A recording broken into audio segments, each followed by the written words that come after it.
La Liga de los Justos, la verdadera Liga de la Justicia. Seguramente por la cultura popular conoces a la Liga de la Justicia, que es el conjunto de superhéroes que se dedican a la protección de los seres humanos del crimen o del mal. Pues en la historia, lo más cercano que tenemos a los superhéroes que luchan en contra de las injusticias es la Liga de los Justos, quienes en un principio se denominaban como la Liga de la Justicia. Un grupo de revolucionarios proscritos de Alemania fundada esta organización en París, Francia. La Liga de los Justos buscaba la verdadera justicia en la emancipación de las clases oprimidas de la historia, la clase proletaria. Su lema era: todos los hombres son hermanos. En 1847 cambiaría su nombre a la Liga de los Comunistas, por propuesta de Marx y Engels. Como la Liga de los Justos primero fue fundada por exiliados alemanes, en su mayoría intelectuales, el primer nombre que recibió fue la Liga de los Proscritos en 1834, cuya finalidad era librar a Alemania del yugo de su vergonzosa servidumbre y crear un Estado que hiciera imposible la vuelta a la miseria y a la esclavitud. 2 años después cambiarían su nombre como la Liga de los Justos por iniciativa de Karl Schapper. Su organización era clandestina y fue más bien liberal y democrática que la Liga de los Proscritos, los cuales al principio no superaban más de los 100 miembros. La Liga de los Justos fijó como uno de sus objetivos primordiales la solución de la cuestión social, un término acuñado por los intelectuales del siglo XIX a raíz de las problemáticas sociales surgidas después de la Revolución Industrial, como la pobreza y la mala condición de vida de la clase trabajadora. Este objetivo estaba estipulado en el artículo 3 de los estatutos aprobados en 1838, en donde se decía lo siguiente: la finalidad de la Liga es liberar a Alemania del yugo de la vergonzosa opresión, contribuir a la redención de la humanidad y a la realización de los principios contenidos en los derechos del hombre y del ciudadano. El enfoque comunista de la Liga comenzó por el mismo Schapper, que en ese año de 1838 publicaría su obra llamada La Comunidad de Bienes. El principal teórico de la organización en aquel momento fue Wilhelm Weitling, quien desarrollaría aún más la organización en ese enfoque, con una obra suya llamada La humanidad tal como está y tal como debería ser.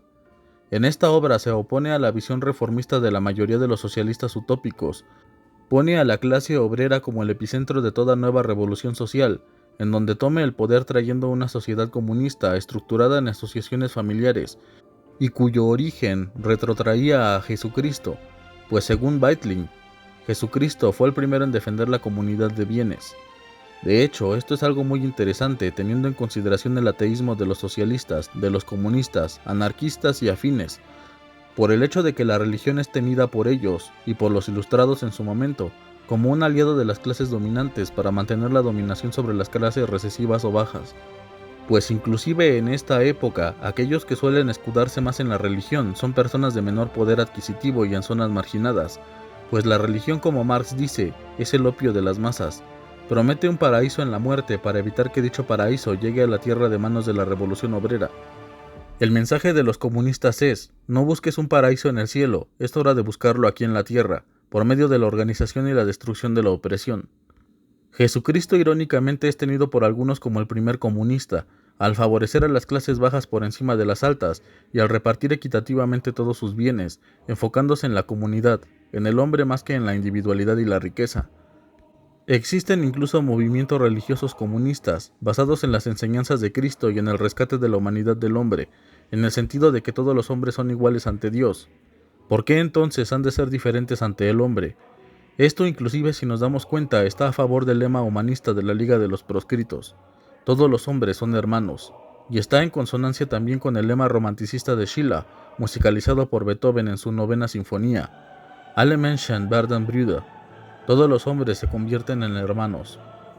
Regresando a la temática, la Liga comenzó a adquirir mayor importancia extendiéndose fuera de Francia, formando grupos en Suiza y Gran Bretaña, inclusive en la propia Alemania, pero serían expulsados de Francia en 1839, a raíz de una rebelión orquestada por la Sociedad de las Estaciones, en donde un revolucionario llamado Auguste Blanqui reunió 500 revolucionarios que buscaban derrocar a la monarquía francesa, ocupando el ayuntamiento de París. Después de 2 días de lucha, las fuerzas reales derrotaron a los rebeldes y condenaron a Blanqui a muerte, solo que por la intervención de Víctor Hugo y Lamartine, su pena fue conmutada a cadena perpetua.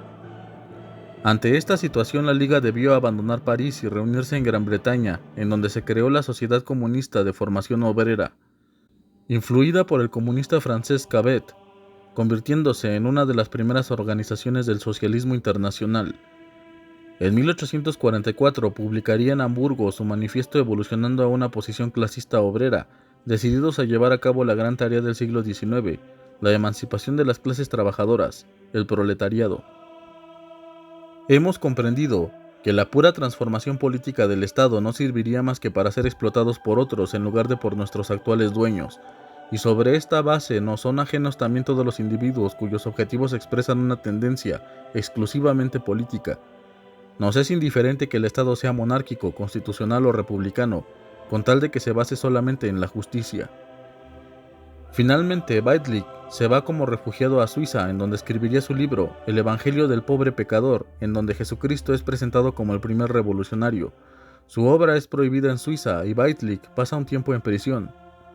En 1840 se unen a la Liga dos importantes refugiados alemanes, Karl Marx y Friedrich Engels, quienes junto con el francés Proudhon admiraban la obra de Weidlich, a quien consideraban superior a la mediocre literatura política alemana, pero no compartían su visión del comunismo, sosteniendo debates y críticas en 1846, recibiendo más adeptos, quienes estaban de acuerdo con las refutaciones de Marx, cambiando el nombre de la Liga de los Justos a la Liga Comunista al unirse con el Comité Comunista de Correspondencia, fundada por Marx y Engels, cambiando finalmente el lema de la Liga de todos los hombres son hermanos, a proletarios del mundo, únanse. La Liga de los Justos, como vemos, fue un grupo de intelectuales, de proletarios, de personas de diversa índole, en su mayoría exiliados por sus ideologías políticas o por su activismo revolucionario, que en su momento histórico quisieron un cambio para la terrible realidad que vivía el proletario, el trabajador, quien fue la víctima de la revolución industrial y los comienzos del sistema capitalista. Cuando hablamos, por ejemplo, de estos personajes, de Marx, de Engels, de Bakunin, de Proudhon, de Kropotkin y de Weidlich, hablamos de personas que vivían en una época histórica muy difícil, viendo la pobreza que el obrero común y que el campesino vivía, explotado por el capital y los dueños de este, la burguesía, en donde pese a haber existido una revolución que buscaba cambiar la situación de los desfavorecidos, la Revolución Francesa, solo había servido para encumbrar a una nueva clase dominante. Si antes era la nobleza la que dominaba la sociedad y su economía, como su cultura y política, ahora era la burguesía, es decir, no se había eliminado la explotación, la opresión y la injusticia, esta solamente había cambiado de manos. La enorme pobreza no era un aspecto que pudiera obviarse, sino que era toda una cuestión que intelectuales, políticos, revolucionarios e inclusive religiosos buscaron dar solución con la denominada cuestión social.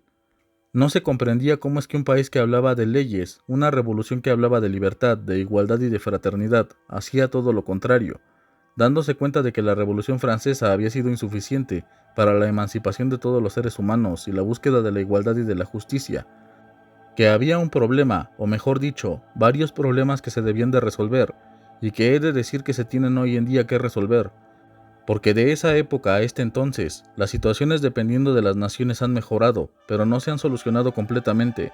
Aún hay pobreza en las calles, aún existe el lumpenproletariado y el proletariado, la explotación del hombre por el hombre, en donde aún se pueden ver las injusticias que no provienen solo de una persona hacia otra, sino de una clase social a otra, de una casta a otra, de un sistema que permite la existencia de injusticias y de pobreza para subsistir. Bien se ha dicho, no se debe de odiar a los pobres sino a la pobreza. La pobreza es el mal, es el cáncer de la sociedad, y los más ignorantes y miserables que corresponden a una clase social que sigue odiando, no a la pobreza sino a los pobres, dice, hay que desaparecer a los pobres, hay que erradicar a los pobres, y yo les contesto que no, lo que hay que erradicar es la pobreza, pues inclusive estos personajes grotescos que no tienen un mísero ápice de empatía ni de piedad, no se dan cuenta de que el rico le favorece que haya pobreza, que la pobreza en este sistema es más que necesaria. ¿Cómo si no es que de la pobreza se pueden extraer tantos y tantos trabajadores mal pagados? La pobreza cuesta menos que la riqueza y tiene mayores beneficios. Si el pobre tuviera las mismas oportunidades, si el pobre tuviese inclusive educación, entonces reclamaría sus derechos, entonces quizás se levantaría en contra de las injusticias. Si el pobre se educa es perjudicial al rico, si el pobre se vuelve rico es una mano menos en las fábricas, es una mano menos en el campo. La existencia de una mayoría de pobres hace posible la existencia de una minoría de ricos. ¿Quién, sino el pobre, sostiene sobre sus espaldas la pirámide social? Sin la necesidad del pobre se acaban los abusos del rico. ¿Quién le ha servido bien explotar las necesidades de los pobres para su subsistencia?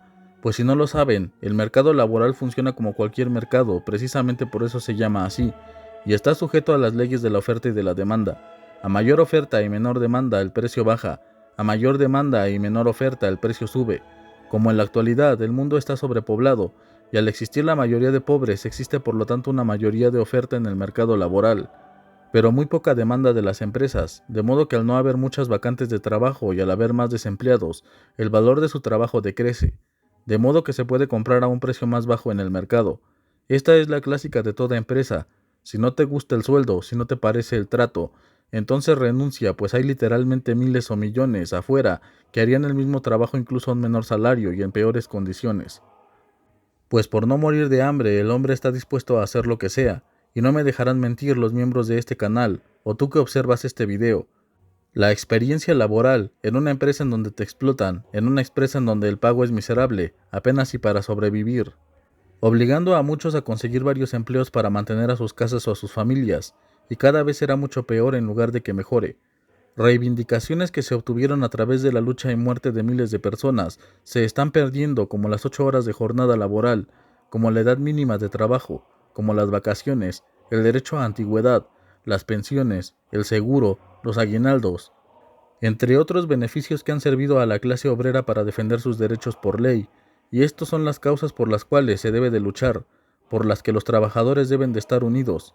Estas han sido las causas por las que hombres y mujeres se han unido en ligas como la de los justos o los comunistas, por la búsqueda de un mejor mundo para quienes sufren. No solo los comunistas, los anarquistas, intelectuales, han sido los que abonan a la lucha y a la crítica de la sociedad del siglo XIX, sino también obras de literatura, obras poéticas que demandan las terribles situaciones de la época, como el caso y ad hoc de estos tiempos, Cuento de Navidad o El cuento de la niña de los fósforos de Hans Christian Andersen, obras que nos enseñan de la avaricia, de la soberbia, o que nos permiten empatizar con una niña en plena pobreza, en pleno día de Nochebuena, muere congelada en el frío invierno sin que nadie se apiade de ella, viendo a las familias felices disfrutar de banquetes, mientras ella busca iluminar la frialdad de la noche y la oscuridad con sus fósforos. Estas historias no son inventadas, no son cuentos, y creo que todos lo sabemos. Solamente basta con mirar a la calle, a menos que vivas en colonias de prestigio, en lugares de gran poder adquisitivo en donde, como una burbuja de ausentes del mundo y de sus necesidades, del mundo y de sus problemas, no veas al pobre muriendo en las calles, al niño pidiendo limosna, al indigente. Yo mismo lo he dicho al ver un niño en las calles pidiendo limosna. Es la derrota de toda nuestra sociedad, porque si el niño que representa el futuro del país, nuestra niñez, que es lo más preciado, no es protegido por los miembros de la sociedad o por sus instituciones, entonces dicha sociedad está condenada al fracaso. No, mejor dicho, ya ha fracasado. Hay quienes de buen corazón dan una moneda a aquel niño o le compran un dulce, pero el niño ese día tendrá para mal comer, pero el niño ese día tendrá tal vez para sobrevivir, pero seguirá siendo pobre, pero seguirá en las calles. Su vida no ha sufrido un gran cambio. Para ello, ese infante debe de ser acogido, debe de ser llevado a una casa, debe de tener una familia responsable y cariñosa, debe sentirse abrigado por su sociedad, y así con educación y con sus necesidades abastecidas, será en el futuro un miembro funcional de la sociedad. Habremos arrancado de la muerte o de la delincuencia a un alma, a un inocente. Esto solo puede ocurrir con un cambio en el sistema, en la forma de nuestra sociedad, una completa remodelación de nuestros gobiernos, de nuestros estados, que velen por la seguridad, la paz, el progreso y el bienestar de sus ciudadanos, más que de obtener beneficios a costa de ellos y a costa de su paz, de su seguridad y de su bienestar.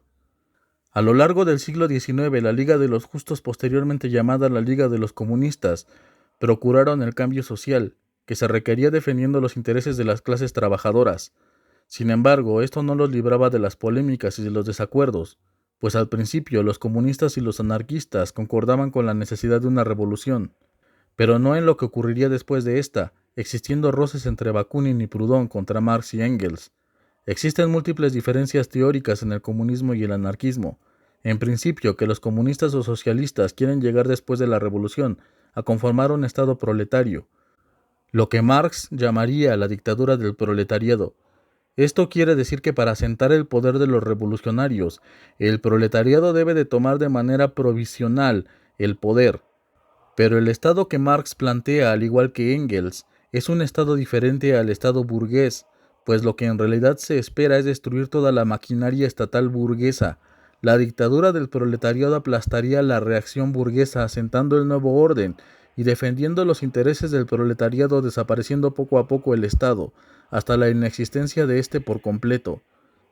Mientras que los anarquistas buscan que una vez termine la revolución y en ese momento las diferencias sociales sean inexistentes, toda forma de poder y de Estado debe de ser erradicado. Es decir, los comunistas llegan al mismo objetivo que los anarquistas, la supresión total del Estado. Solo que para los comunistas debe de existir un paso previo antes de llegar a esta realidad. La Liga de los Comunistas perseguía los siguientes objetivos. No nos distinguimos por el hecho de querer en general justicia, que cada uno puede defender por su cuenta. Somos comunistas porque queremos atacar el presente orden social y la propiedad privada presente, y queremos por lo tanto la comunidad de bienes.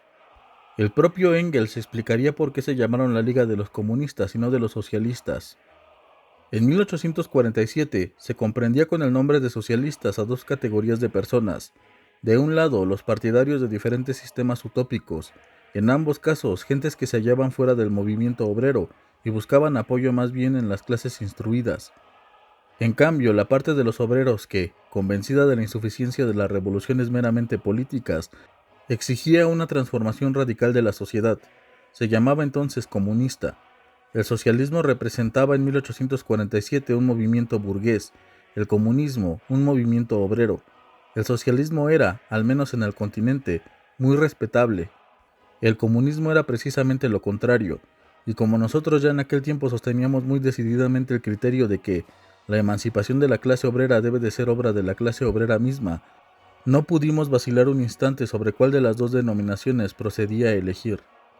De modo que aquí el comunismo es la forma en la que se hablaba de los obreros que buscaban la revolución y creación de una nueva sociedad, mientras que el socialismo era la forma aceptada por los intelectuales burgueses o pequeño burgueses de cambio social.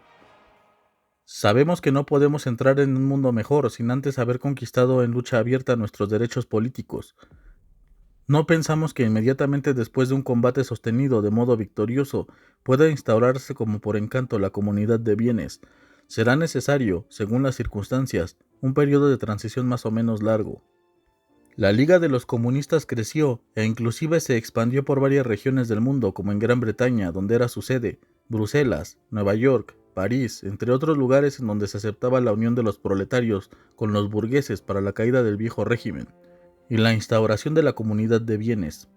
Abandonaban la concepción comunista de Weitlich y se adoptaba la tesis de Marx, que a saber era el derrocamiento de la clase burguesa, el dominio del proletariado, la abolición de la vieja sociedad de clases y la fundación de una sociedad nueva, sin clases ni propiedad privada. Tras el Congreso se le encargaría a Marx y a Engels la redacción de la Declaración de la Liga. El primer borrador de Engels se llamaría Principios del Comunismo, y posteriormente Marx redactaría su manifiesto basándose en su mayoría en el primer borrador de Engels, el conocido como Manifiesto del Partido Comunista. En 1848 estallaría la revolución en Alemania, en donde Marx se dirigiría para participar en ella, publicando las 17 reivindicaciones del Partido Comunista, un documento en donde buscaba aplicar los principios de la Liga a la situación que estaba viviendo Alemania, junto con el llamamiento para la creación de una república alemana única e indivisible. Propugnaba por la nacionalización de la propiedad de la nobleza, de los ferrocarriles y de la banca, así como la creación de talleres nacionales. Marx comenzaría a editar la nueva Gaceta Renana. Marx fue apresado y expulsado de Alemania después por haber incitado el rechazo de pago de impuestos. A consecuencia de ello, la Gaceta Nueva Renana debió de cerrar, no sin antes publicar su último número con tinta roja diciendo: «La última palabra será en todo lugar y siempre la emancipación de la clase obrera». El fracaso había sido total. Engels había fracasado en el levantamiento del Palatinado y había conseguido huir a Suiza, en donde se reuniría con Marx, Willich y Schiappa. También huyeron de la represión después del fracaso de la Revolución de Marzo. Reorganizaron la Liga intentando convertirla en un partido de revoluciones profesionales, enviando a Alemania a Heinrich Bauer. En 1850, mientras Marx presidía la Sociedad Universal de los Comunistas Revolucionarios, que sería la encargada de dirigir la insurrección popular. Marx evolucionaría en su pensamiento al darse cuenta que una revolución proletaria en aquel momento era casi imposible, de modo que en lugar de convertir el partido en una especie de conspiradores profesionales, debían de extender la idea del comunismo, extendiendo la conciencia de clase a los trabajadores, preparándolos para la futura revolución, aunque no muchos miembros de la Liga compartían el pensamiento pesimista de Marx, pensando que aún podían realizar la revolución proletaria, solo con unos pocos que estuvieran decididos a guiarlos, es decir, la Liga. Sin embargo, Marx sabía bien que esto era un optimismo que no tenía en consideración la situación contextual o la realidad de aquel entonces. Marx comenzó a ver que una revolución proletaria solo sería posible cuando se estuviera en un momento adecuado para llevarse a cabo, y que no podía forzarse. Debía de tener en consideración las circunstancias del momento histórico, pero el proletariado debía de estar preparado para actuar en el momento en el que se diera. En 1851 la Liga fue disuelta y muchos de sus miembros fueron enjuiciados y aprisionados por una supuesta conspiración dirigida por Marx. Este último escribiría un folleto en su defensa llamado Revelaciones sobre el proceso de los comunistas en Colonia, cuya difusión fue prohibida por la policía. Este fue el fin de la Liga. Marx profundizaría en los siguientes años sus estudios sobre economía política, lo que conduciría a la publicación 15 años después de su magna obra, El Capital. Posteriormente fue fundada la Asociación Internacional de Trabajadores, también llamada la Primera Internacional de los Trabajadores, fundada en Londres en 1864, en donde se agruparon sindicalistas ingleses, anarquistas y socialistas franceses e italianos republicanos. Su finalidad fue la organización proletaria en Europa, así como en el resto del mundo, en donde también se podía examinar problemas en común y discutir líneas de acción, participando en ella Karl Marx, Engels y Bakunin. Esta fue la historia de la Liga de los Justos o de la Justicia, como también eran llamados, quienes posteriormente pasarían a llamarse la Liga Comunista, jóvenes teóricos, intelectuales y revolucionarios que verdaderamente buscaban luchar por la justicia en la historia real. Todo el siglo XIX en diferentes partes del mundo hubo una lucha por la reivindicación de los derechos de los trabajadores, de la clase proletaria, la gran perdedora de la Revolución Francesa y de la Revolución Industrial. Como he mencionado, la cuestión social sigue sin ser solucionada, inclusive a casi 200 años de estos acontecimientos, perdidos en luchas insignificantes o sin sentido, luchas que en la actualidad se libran por asuntos que en mi opinión son triviales, cuando otros problemas más importantes aquejan a nuestra sociedad. Los problemas sociales que aún persisten no pueden ser solucionados por medio de parches, de tapar un problema para destapar otro, sino que la solución debe de ser de raíz. No buscamos reformas, sino más bien el cambio total, el cambio de sistema a uno más humano, más igualitario, menos dañino para el propio ser humano y la naturaleza.